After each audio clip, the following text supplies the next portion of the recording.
اکثر یہ دیکھا ہے ظاہر ہے خواتین کے ساتھ مسئلے مسائل ہوتے ہیں، پریگننسی ہے، مینسولیشن سائیکل ہے، جس کی وجہ سے رمضان کے مہینے کے کچھ روزے وہ چھوڑ دیتی ہیں، اور اس سے پھر جو ہے وہ ان کو گھر میں تھوڑا پریشر بھی ملتا ہے کہ آپ تو روزے نہیں رکھ رہی، اور وہ خود پریشرائز ہوتی ہیں بعد میں کیسے رکھوں گی. تو اس حوالے سے آپ ضرور بتائیے. دیکھیے، سب سے پہلی بات جو ہے عبادات کی قبولیت، کردار کی قبولیت، جنت اور دوزخ، یہ اللہ تبارک و تعالیٰ نے کسی بھی انسان کے ہاتھ میں نہیں دیا. بالکل یہ ایسے صرف اور صرف رب جانتا ہے کہ اس نے کون سی عبادت کو قبول کیا اور کس کو قبول نہیں کیا.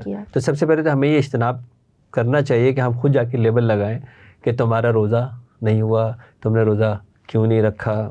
یہ ہمارا کام نہیں ہے. دوسری بات یہ ہے کہ انسانی جان اللہ تبارک و تعالیٰ نے ہر عبادت سے مقدم رکھی. ہر انسان کی حرمت کعبے سے بڑھ کے ہے. بالکل ایسا ہی ہے. ہم کیا کہتے ہیں نا، خانہ کعبہ کتنی مقدس جگہ ہے، اللہ کا گھر ہے، انبیاء کا گھر ہے، آغاز کا جو ہے اللہ یہ گھر ہے، لیکن میری اور ہر انسان کی جان اس سے زیادہ مقدم ہے. تو اب ایک شخص جو کہ مریض ہے، وہ جسمانی بھی ہو سکتا ہے، وہ ذہنی بھی ہو سکتا ہے، وہ ایسا بھی ہو سکتا ہے کہ جو اپنے حواس کے اندر نہ ہو، تو وہ مریض ہے اور اس کو رخصت ہے. جب تک وہ اپنی اس کیفیت میں واپس نہ آ جائے جس کو صحت مند کہا جاتا ہے، جب تک اس کو رخصت، اور وہ بعد میں اپنی قضا کر لے گا.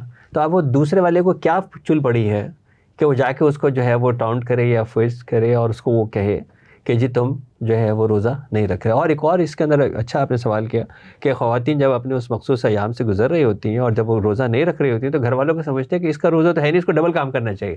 اللہ کے بندے، وہ اس کو ڈبل کام کس خوشی کے اندر جو ہے وہ کرنا چاہیے؟ تمہارا اپنا روٹین ہے، اس کا اپنا جو ہے وہ روٹین ہے.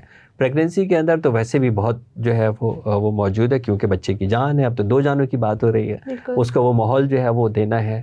اور آسان ہے نا، اگر ڈاکٹر نے کہا، یہ بھی ہماری خواتین بڑی غلطی کرتی ہیں، اگر ڈاکٹر نے یہ کہا کہ آپ نے روزہ نہیں رکھنا ہے لیکن وہ چاہتی ہے کہ میں اللہ کو خوش کروں، تو یہ صحیح نہیں ہے.